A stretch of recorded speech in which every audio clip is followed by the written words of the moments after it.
મિત્રો નમસ્કાર Shivam GK master YouTube channel માં સ્વાગત છે તમામ વિદ્યાર્થી મિત્રોનું। જેવી મિત્રો થંબનેલ તમે જોઈ છે એ જ રીતે સરસ મજાની આખે માહિતી તમને આજે આપણે આપવાના છીએ। તમને બધાને મિત્રો ખ્યાલ છે, તમને બધાને ખ્યાલ આવી જ ગયો હશે। આરઆર છે એ બહાર પડી ગયા છે। આરઆર એ 1 મહિના પછી બહાર પડ્યા, મને પણ ખ્યાલ હતો, પણ બધાય જે કૂદતા થા બીજા વિડિયો બનાવવા માટે આપણે એમને બધાને કૂદી લેવા દીધા। નક્કી જ કર્યું હતું કે આપણે સૌથી છેલ્લે જવું છે અને અપ ટુ ડેટ જેવી છે એવી માહિતી આપવી છે। જે કાઈ મને ખ્યાલ છે એ જ માહિતી તમને સાચી આપવામાં આવશે। તમને અહીંયા ભરમાવામાં ક્યારેય આવતા નથી, તમે બધા વિદ્યાર્થી મિત્રો જાણો છો। તો આજે આપણે વાત કરવી છે વન રક્ષક ફોરેસ્ટ બીટગાર્ડ કે બીટગાર્ડ એની અને વનપાલ એટલે ફોરેસ્ટર છે એની ભરતી ક્યારે આવશે, ક્યારે આવી શકે ભરતી। જો ફોરેસ્ટ ગાર્ડ કે વનરક્ષક છે એની ભરતી ક્યારે આવશે, ફોરેસ્ટર કે વનપાલની ભરતી ક્યારે આવશે, ફેક માહિતી આપીશ તમને જે છે ઈ। ફોરેસ્ટ ગાર્ડ વનરક્ષક ભરતી કેટલી આવશે, વનપાલ ભરતી કેટલી આવશે, ફોરેસ્ટ ગાર્ડ છે ઈ કેટલા પાસ ઉપર આવશે અને વનપાલ ભરતી કેટલા પાસ ઉપર આવશે। કમ્પ્યુટર છે એનું જ્ઞાન જોઈશે કે નહીં, તમામ માહિતી આ લેક્ચર ની અંદર આપણે જોઈશું। વિડિયોને વ્યવસ્થિત જોજો, તમારા મિત્રોને શેર કરી દેજો અને લાઈક અને કોમેન્ટ તમને જેવું લાગે એવું કમેન્ટ કરવાનું ભૂલતા નહીં। અને જો મિત્રો તમને ખ્યાલ હોય તો ફોરેસ્ટ અને વનપાલ જો હોય તો આપણા માટે બેસ્ટ છે, બરાબર। આપણા જે વિદ્યાર્થીઓ છે એમને તમે પરિચિત હોય તો પૂછી લેજો। આપણે મુખ્ય જે તૈયારી કરાવતા હોય તો આની તૈયારી કરાવીએ છીએ। ચાલો શરૂઆત કરીશું આપણે વન રક્ષક અને ફોરેસ્ટ બીટગાર્ડ જે છે એની માહિતી મેળવીએ મિત્રો। તો સૌથી પહેલા વન રક્ષક અને વનપાલ જે છે એ બે ભરતીઓ આવવાની છે। વનરક્ષકની આવશે અને વનપાલની પણ આવશે અને બંને ભરતી એક સાથે આવશે। તમને જો ખ્યાલ હોય તો પીએસઆઈ અને કોન્સ્ટેબલ આ બંનેની જેમ સાથે આવે છે એમ આ બંને ભરતી સાથે આવવાની પૂરેપૂરી તૈયારી છે વનરક્ષક અને વનપાલ। એમાં મિત્રો તમને બે કન્ડિશન માને દર્શાવવી છે, બે કન્ડિશન બતાવું છું તમને। એક છે 10 વર્ષીય ભરતી કેલેન્ડર 2024 વાળું બહાર પડ્યું, એની અંદર જોઈ લેજો। એની અંદર છે એ મિત્રો કઈક આ રીતની છે, જે વન રક્ષક છે, બરાબર। વન રક્ષક ની 2024 માં 250 જગ્યા છે, 26 માં 2026 માં 225 અને 2028 માં 225 જગ્યા દર્શાવેલી છે। એ જ રીતે વનપાલ છે એની 100 2024 માં, 26 માં 50 અને 28 માં 50। હવે મિત્રો તમે જોજો 2026 વાળી પીએસઆઈ પ્લસ કોન્સ્ટેબલ આની જે ભરતી છે એની ભરતી કેલેન્ડરમાં જોજો તો 13000 પ્લસ ભરતી એમાં દર્શાવી જ નથી। 13000 પ્લસ જગ્યા થાતી જ નથી, પીએસઆઈ ની જગ્યા થાતી જ નથી। પીએસઆઈ ની જે કઈક 850 કે 856 જે કઈ જગ્યા છે ભરતી એટલી છે જ નહીં, એમ છતાંય એટલી જગ્યા આવી છે, બરાબર। તો આ જ કન્ડિશન વન રક્ષક અને વનપાલ બંનેની અંદર થવાની છે, પાક્કું જ છે, બરાબર છે। હાલ ખાલી જગ્યા તમે મિત્રો જોવા જાઓ તો વનપાલ ની અંદર 1200 પ્લસ ખાલી જગ્યાઓ છે અને વન રક્ષક ની અંદર 2300 પ્લસ ખાલી જગ્યાઓ છે। પ્રમોશન આપી દેવા છતાં, અને જો તમને ખબર હોય તો આરએફઓ આની ભરતી બહાર પડી ગઈ છે, આપણે ગ્રુપની અંદર તમને આપેલું હતું, બરાબર છે।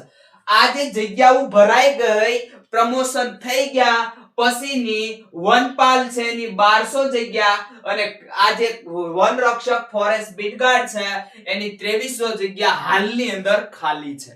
એમાંથી જે કઈ ભરતી આવે એ કેટલી આવશે હમણાં તમને કહું છું। પહેલા આનો અભ્યાસક્રમ તમે સમજી લો. આમ તો તમને ખબર જ છે બધું, તમે એક જ રાહ જોઈ રહ્યા છો, ભરતી આપો ને આવી બધી ભાગવત વાંચવાની રાહ દો. અમે એ જ કહીએ છીએ સરકારને કે ભરતી આપો. ભરતી ઘણા સમયથી ચર્ચામાં છે. બબ્બે વાર તો આરઆર આવ્યા પણ ભરતી નો આવી. જો તમને ખ્યાલ હોય તો આરઆર નહીં, અહીંયા જુઓ 3 વાર તો પેપરમાં આવી ગયું. વનપાલ છે, એ વનપાલ છેલ્લે કઈક 2013 માં ભરતી આવેલી છે અને વનપાલ વિશે 3 વાર તો શેમાં આવી ગયું, પેપરમાં આવી ગયું, પણ શું નો આવ્યું, ભરતી નો આવી. હવે એક જ વાત છે કે ભરતી આપો, ભરતી, બસ હવે ભરતી આવવી જોઈએ. તો ચાલો સહેજ હજી એમ છતાં આપણે સમજી લઈએ કે ભાઈ ક્રાઇટેરિયા એનો શું છે. ગુજરાતનું જે બજેટ હતું ને, બજેટ 2023-24 એમાંય છે, જુઓ એમાંય 140 જગ્યા છે. હવે આની પછી તો બજેટ 2 બની ગયા, 2 બજેટ બની ગયા, ભરતી વનપાલની નો આવી. હવે તમારી આતુરતાનો અંત છે. ક્યારે છે હમણાં જોઈશું. હવે જો અભ્યાસક્રમ તમારો, તો અભ્યાસક્રમ જે કઈ જૂનો હતો એ અભ્યાસક્રમમાં કાંઈ ચેન્જ થયું નથી. અભ્યાસક્રમ તમારો અપ ટુ ડેટ છે એમ નામ. અહીંયા શોર્ટ અભ્યાસક્રમ આપ્યો છે. જો તમારે વિગતવાર જોતો હોય તો ડિસ્ક્રિપ્શન બોક્સમાં જાઓ, મસ્ત મજાનો વિડિયો જુઓ, એની અંદર આપણે તમને શીખવેલું છે, લિંક ડિસ્ક્રિપ્શન બોક્સમાં આપેલી છે. બરાબર. તો અહીંયા સામાન્ય ગણિત અને રીઝનિંગ જે છે એ 12.5% હશે તમારે, એટલે અંદાજિત આ જે છે એ 25 જેવા પ્રશ્નો હશે. પછી સામાન્ય જ્ઞાન 12.5% છે. બરાબર. 12.5 નહીં, પણ અહીંયા બસ 12 કે 13 જ પ્રશ્નો હશે. પછી આ સામાન્ય ગુજરાતી એ પણ 12.5% છે, એટલે 12 કે 13 પ્રશ્નો હશે.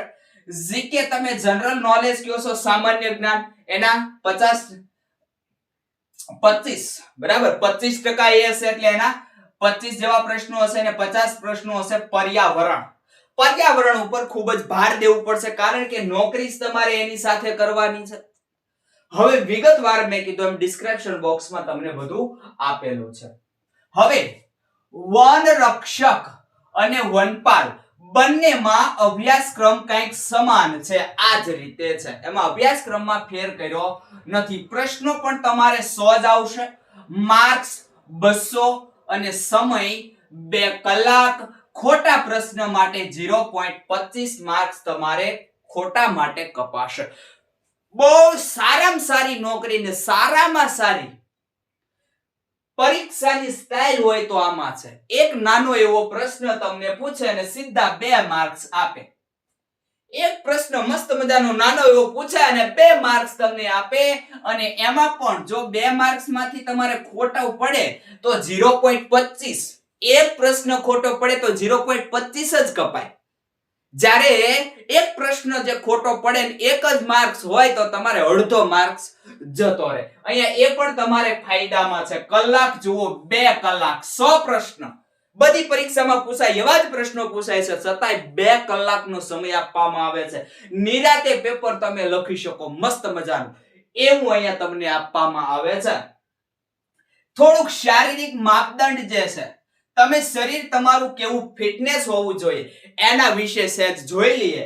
તો આ જે આરઆર 12 પડ્યા છે, જે 11 તારીખે 11 માર્ચ 2026 એમાં આપેલું છે, ભાઈઓ છે, મેલ કેન્ડિડેટ છે, એને 163 સેન્ટીમીટર શું જોઈશે, ઊંચાઈ જોશે. અને એસટી મૂળ ગુજરાતના જે એસટી છે એને 155 ઊંચાઈ જોશે. સેન્ટીમીટરમાં અહીંયા માપવામાં આવે 163 સેન્ટીમીટર બધા ભાઈઓએ, અને મૂળ ગુજરાતી એસટી હોય તો 155 સેન્ટીમીટર ઊંચાઈ જોશે.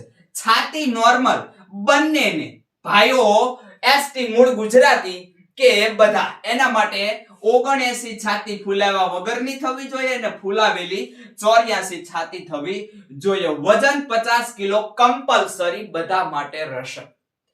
બહેનો માટે, છોકરીઓ માટે, ફિમેલ માટે, દીકરીઓ માટે જે કયો એ જોવો તો ઊંચાઈ છે 150 સેન્ટીમીટર માંગેલી છે, જ્યારે એસટી મૂળ ગુજરાતી છે એને 145 સેન્ટીમીટર હશે તો ચાલશે. પણ એસટી અને મૂળ ગુજરાતી ફિમેલ છાતી કે ફૂલાવેલી કે નોર્મલ છાતી બહેનોને માપવાની હોતી નથી અને વજન બંનેને મૂળ ગુજરાતી એસટી હોય કે કોઈ પણ હોય એને કમ્પલસરી 45 કિલોગ્રામ વજન જોશે કે ભાઈઓને 50 કિલોગ્રામ વજન જોશે બરાબર એ જ રીતે જો તમારે આ શારીરિક કસોટી છે એ પણ આવશે આ તમારી ફિટનેસ થઈ શારીરિક માપદંડ હવે તમારે કસોટી આપવાની છે શારીરિક કસોટી તો શારીરિક કસોટીની અંદર તમે જુઓ તો ભાઈઓ માટે જોઈએ તો ભાઈઓ માટે પ્રથમ આવશે દોડ 1600 મીટર અને 6 મિનિટનો સમય આપવામાં આવશે જો માજી સૈનિક હોય એક્સ આર્મી મેન છે બરાબર એ કોઈ માજી સૈનિક છે તો 6.30 મિનિટ આપવામાં આવશે અને 30 મિનિટ વધારે 30 સેકન્ડ વધારે આપવામાં આવશે અડધી મિનિટ એને વધારે આપવામાં આવશે પછી લાંબી કૂદ તો લાંબી કૂદ જે છે એ લાંબી કૂદ 15 ફૂટ તમામને પણ એક્સ આર્મી મેન છે તો એને 14 ફૂટ આપવામાં આવશે અને છૂટ થોડીક આપવામાં આવશે 14 ફૂટ એક્સ આર્મી મેન જે છે એટલે કે એક્સ સર્વિસમેન છે માજી સૈનિક છે એમને 14 ફૂટ લાંબી કૂદ રહેશે એવી જ રીતે ઊંચી કૂદ છે ઈ ભાઈઓ માટે 4.3 ફૂટ એટલે કે 4.25 ફૂટ તો માજી સૈનિક ભાઈઓ હશે એને 4 ફૂટ આવશે રસાચળ 18 ફૂટ રચા ચડવાનો છે 18 ફૂટ અને પુલઅપ્સ ઓછામાં ઓછા 8 એ બંનેમાં કમ્પલસરી છે રસાચળ અને પુલઅપ્સ છે ઈ માજી સૈનિકની અંદર પણ કમ્પલસરી છે આ ભાઈઓ માટે છે એવી જ રીતે કઈક બહેનો માટે ક્રાઇટેરિયા નક્કી કરવામાં આવ્યા છે તો બહેનો ફિમેલ માટે જો દોડ છે ઈ 800 મીટર 4 મિનિટની અંદર પૂરી કરવાની જ્યારે માજી સૈનિક હોય તો એને 4.20 સેકન્ડ એટલે કે 4 મિનિટ અને 20 સેકન્ડ એને વધારામાં આપવામાં આવશે લાંબી કૂદ 9 ફૂટ તો માજી સૈનિક બેન હશે એને 8 ફૂટ આવશે લાંબી કૂદ પછી ઊંચી કૂદ ફિમેલ છે એને 9 ફૂટ તો માજી સૈનિક હશે એને 2.9 ફૂટ જેટલું આવશે આ માપ ફૂટમાં હશે જ્યારે રસાચળ અને પુલઅપ્સ એકેય બહેનોને આવશે નહીં માજી સૈનિક હોય કે જનરલ કોઈ પણ હોય એને પુલઅપ્સ કે રસાચળ બહેનોય આવતી નથી બરાબર છે હવે આગળ વાત કરીશું કે આ બંને ક્રાઇટેરિયા કંઈક આમાં નક્કી થયેલા છે આની અંદર તમારે માત્ર પાસ થવાનું છે અહીંયા પણ માત્ર તમારે પાસ થવાનું છે બરાબર આ શારીરિક માપદંડ અને શારીરિક કસોટીમાં પાસ થવાનું છે એને પહેલા લેખિત પરીક્ષા આવે તો લેખિત પરીક્ષામાં તમારે પાસ થવા માટે 40% ફરજિયાત રહેશે 200 માર્ક્સનું પેપર આવશે 200 માંથી તમારે 80 માર્ક્સ ફરજિયાત કપાત થતા જે તમે ખોટો તમારો પ્રશ્નનો જવાબ આપો છો એના 2.25 માર્ક્સ તમારા કપાશે આ કપાત છે ઈ તમારે બાદ કરી અને 80 માર્ક્સ તમારે 200 માંથી આવવા જોઈએ તો તમે પાસ ગણાશો માત્ર મેરિટમાં હજી નથી પાસ ગણાશો પણ જે આ પાસ ઉમેદવાર છે એ પાસ ઉમેદવારો છે એના 15 ગણા ઉમેદવારો છે એને શારીરિક કસોટી માટે બોલાવવામાં આવશે મિત્રો હવે કન્ડિશન ગંભીર થઈ ગઈ 2024 થી જે આ 23-24 વાળી ભરતી હતી ત્યાંથી કન્ડિશન એટલી બધી ગંભીર થઈ ગઈ વાત પૂછોમાં એના પહેલા કન્ડિશન એવી હતી કે જ્યારે આ 2022 છે પછી 2018 છે કઈક 17 છે અહીંયા કઈક જ્યારે ભરતી આવેલી 80 માર્ક્સે વિદ્યાર્થીઓના વારા આવી ગયેલા નોકરીમાં કારણ કે કોઈ શારીરિક કસોટી પાસ નહોતું કરી શકતું જ્યારે અહીંયા કન્ડિશન બદલાણી ખાલી 8 ગણા ઉમેદવારોને બોલાવ્યા હતા તો 8 ગણામાં જગ્યા પૂરાઈ ગઈ કઈક 823 જગ્યા હતી 823 જગ્યા હતી 2023 વાળીમાં આ 2023-24 વાળીમાં 8 ગણા ઉમેદવારોમાં જગ્યા પૂરાઈ ગઈ હતી જ્યારે ઓલી જગ્યાઓ મેં કીધું એમ 7 રાઉન્ડ બહાર પાડતા હતા અમે જોયેલા છે કેટલા 7 રાઉન્ડ પહેલા આજે બધા પાસ થયા હોય એમાંથી કઈક 15% બોલાવે, પછી પાછા 15% બોલાવે, પાછા 15% બોલાવે ને આવી રીતે કઈક રાઉન્ડ બહાર પાડતા હતા. બરાબર, 7 રાઉન્ડ બહાર પાડતા તોય જગ્યા નહોતી ભરાતી. એને બદલે હવે અહીંયા મિત્રો પરિસ્થિતિ ગંભીર થઈ ગઈ. હવે વાટે નો રહેતા, 80 ગુણ આવી જાય એટલે વારો આવી જાય છે. અમુક ને આવી જાય ભાઈ, બેનો છે, એસટી છે, એસસી છે, એને આવી જાય. બરાબર, બાકી હવે વાટે રહેતા નહીં કે 80 માર્ક્સ છે તમારે વારો આવી જાય. હવે એવી આશાએ રહેજો કે 80% તમારે વારો આવી જાય. બરાબર, હવે આવશે ભાઈ 130 ઉપર જાવ એટલે આવી જાય, પણ આ તો વાત છે જનરલ. ત્યારબાદ આ જે 15 ગણાને શારીરિક કસોટી, આ બધી કસોટી માટે બોલાવે, એમાંથી લેખિત અને શારીરિક બંને પાસ કર્યું. આ તમે લેખિત પાસ કરી, શારીરિક પાસ કરી, એમાંથી 2 ગણાને ડીવી માટે બોલાવવામાં આવશે. ડીવી ડોક્યુમેન્ટ વેરિફિકેશન માટે 2 ગણા ઉમેદવારોને બોલાવશે. આની આખી કન્ડિશન છે. નવા આરઆર આવ્યા છે. આરઆર 2 વાર મેં કીધું એમ આવ્યું. હવે મેન વાત કરું છું, ફોરેસ્ટ ગાર્ડ વન રક્ષક ભરતી ક્યારે આવશે? કોઈ આગળ માહિતી છે નહીં, કોઈને કઈ ખબર નથી. બરાબર, પણ જો હું તમને અંદાજ કહું તો હવે તૈયારી છે. હવે તૈયારી છે, પણ એક નડે છે 26 એપ્રિલ. 26 એપ્રિલ છે. એ 26 એપ્રિલે કઈક સ્થાનિક સ્વરાજની ચૂંટણી છે. તો સરકારને આપણી ભરતી કરતા એના હોદ્દાની વધારે પડી હશે. બરાબર, એટલે મારું ગણિત એવું કે છે કે 26 એપ્રિલ સુધી નહીં આવે, પછી એનું રિઝલ્ટ આવી જાય. આના પછી લગભગ 2-3 ની પણ તો અઠવાડિયા જેવો સમય લાગતો હોય છે કે અઠવાડિયાની આસપાસ એનું રિઝલ્ટ આવે.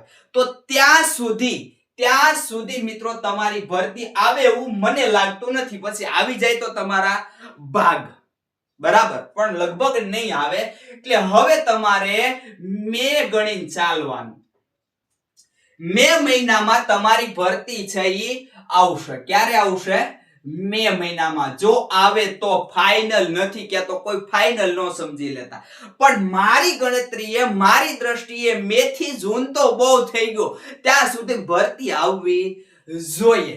અને ફોરેસ્ટર અને વનપાલ બંને ભરતી છે એક સાથે જ આવશે, એ પણ તમને કહી દીધું. અમુક વાર ભાઈ ધ્યાન તમારું ભટકાવવાનું કાર્ય પણ થતું હોય છે, તમે શાનમાં સમજી જાજો. ફોરેસ્ટ ગાર્ડ વનપાલ ભરતી અને ફોરેસ્ટર વનપાલ, ફોરેસ્ટ ગાર્ડ વનરક્ષક અને ફોરેસ્ટર વનપાલ ભરતી કેટલી આવશે, ક્યારે આવશે? તો તમારે મે જૂન ની ગણતરી રાખવાની. મે મહિનાની કદાચ તમારી ભરતી આવી શકે. બરાબર છે. કેટલી આવશે ભાઈ? તો ભરતી તમારી 500 જેવી ફોરેસ્ટર અને 1200 જેવી વન રક્ષક, આવી કઈક ચર્ચાઓ ચાલી રહી છે. ભલે જે કઈ હોય, આરઆર જે આપ્યા છે, ઘણી બધી ભરતીઓ દર્શાવી છે, પણ જે અહીંયા જગ્યાઓ છે આમાંથી 500 જેવી જે જગ્યા છે એ વનપાલ અને 1200 જેવી વન રક્ષકની ભરતી આવવાની તૈયારી છે. પછી જે કાંઈ આવે એ જ્યારે ભરતી આવે ત્યારે જ આપણને ખ્યાલ આવશે. પણ મને કંઈક આવા સમાચાર મળેલા છે, મારી આગળ કંઈક માહિતી આવી છે. ફોરેસ્ટ ગાર્ડ જે છે એ ફોરેસ્ટ ગાર્ડ વન રક્ષક ભરતી કેટલા પાસ ઉપર આવશે આખું ગામ જાણે ભાઈ. ફોરેસ્ટ ગાર્ડ છે એ 12 પાસ ઉપર જ છે અને વનપાલ છે એ ગ્રેજ્યુએટ ઉપર છે. એના માટે તમે કોલેજ કરેલી હોવી જોઈએ. આરઆર માં દર્શાવ્યું છે. આવી તો ઘણા ટાઈમ થી ચર્ચાઓ ચાલે છે. નોકરી છે એ તમને મળી જાય ત્યાં સુધીમાં તમારે કમ્પ્યુટર જ્ઞાન CCE અથવા તો ધોરણ 10, 11, 12 કોલેજ ક્યાંય પણ કમ્પ્યુટર તમારો વિષય અથવા તો CCE જેવું કંઈક પણ તમે કોર્સ કરેલો હોવો જોઈએ. કમ્પ્યુટર જ્ઞાન તમારે રહેશે. આટલી જે મિત્રો માહિતી છે ઈ મારી પાસે કંઈક આવી માહિતી છે એ મેં તમને શેર કરી, તમને આપી. અને આ બધું તો મેં કીધું એમ વર્ષોથી ચાલ્યું આવે છે ભાઈ, તમને બધાને ખબર જ છે. આ કઈ નવું નથી, વર્ષોથી ચાલ્યું આવે છે, બરાબર. તો આ સમજાવવાનો કઈ કોઈ મતલબ નથી, પણ તમે નવા છો એટલે તમને સમજાઈ દીધું છે. તો બસ મિત્રો, રાખીએ છીએ અહીંયા સુધી. આગલા લેક્ચર સાથે હવે મળીશું. લેક્ચરને સારો લાગે તો લેક્ચરને શેર કરવાનું, લાઈક કરવાનું, કમેન્ટ કરવાનું ભૂલશો નહીં. મળીએ આગલા લેક્ચરમાં.